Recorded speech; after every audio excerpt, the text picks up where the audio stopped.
Your bank account is a legal fiction. The moment you deposit a single dollar, you cease to be its owner. You become a creditor, an unsecured creditor.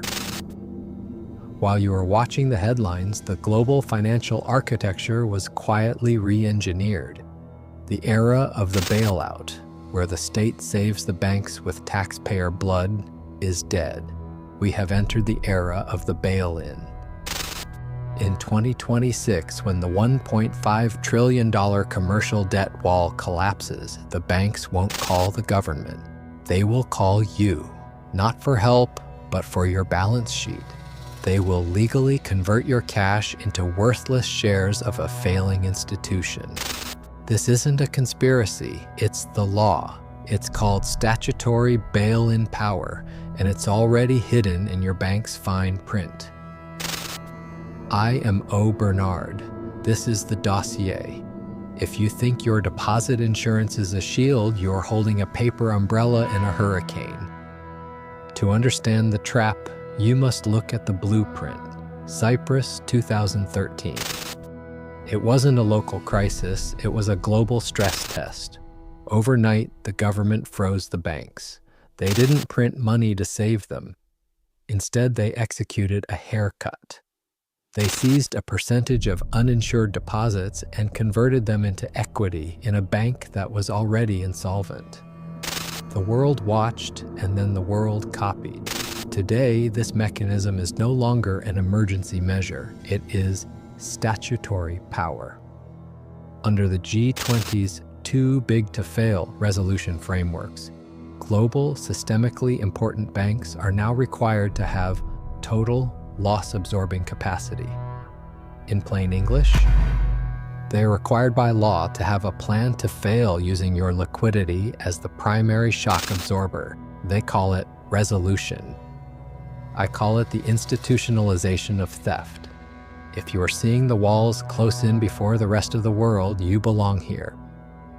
Subscribe to the O Dossier now. This is where we track the 2026 reset in real time. Don't be the liquidity the system is waiting for. Position yourself. Now let's look at the trigger. The $1.5 trillion commercial real estate debt wall isn't a forecast. It is a mathematical execution date.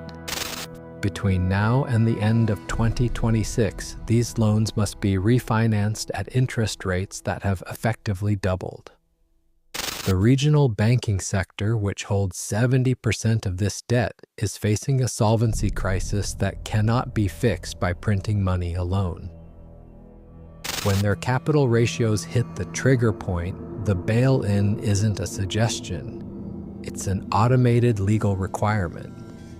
Your unsecured deposit is instantly reclassified as Common Equity Tier 1 capital. You didn't buy the stock, but you are now the primary shareholder of a failing institution. You are literally forced to buy the bank's survival with your own family's future. This is why the shadow vacancy we discussed in our previous briefing is the lead indicator of the coming confiscation. The towers are empty, the banks are exposed, and your account is the only exit remaining. If you haven't read the living wills filed by your bank with the regulators, you are flying a plane without a flight recorder. You are a passenger in a vehicle where the pilot has already planned the crash, and your seat is the only one without a parachute. Most people rely on deposit insurance schemes like the FDIC. Let's look at the math, not the marketing. These funds are designed for isolated bank failures. In a systemic contagion, the insurance-to-deposit ratio is less than 2%. It is a psychological placebo designed to prevent a bank run just long enough for the bail-in to be finalized. The endgame is not just the loss of your cash, it is the transition to the next cage, central bank digital currencies. A bail-in provides the perfect crisis to move the population into a programmable ledger. They liquidate the old system using your balance sheet and then offer you a new digital dollar as the only bridge to safety. They use your own wealth to build the walls of your future financial prison. This is a controlled demolition of private property. By the time the general public realizes the dollar has been replaced, the gates will already be locked. If you are still watching, you are part of the minority that values intelligence over performance. The elite, the 1%, are not keeping their primary wealth in unsecured commercial accounts. They are moving into Tier 1 assets, physical gold, decentralized networks, and private vaults outside the perimeter of statutory resolution. Sovereignty is the ability to walk away from a collapsing table with your chips in hand. If you wait for the headlines to confirm the crisis, you are the liquidity. The window to position yourself is closing as the 2026 reset approaches.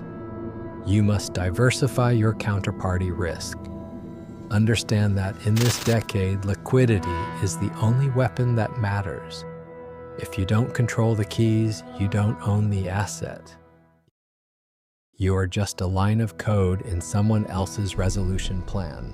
Position accordingly. Secure your position. I am O. Bernard. I'll see you in the next briefing.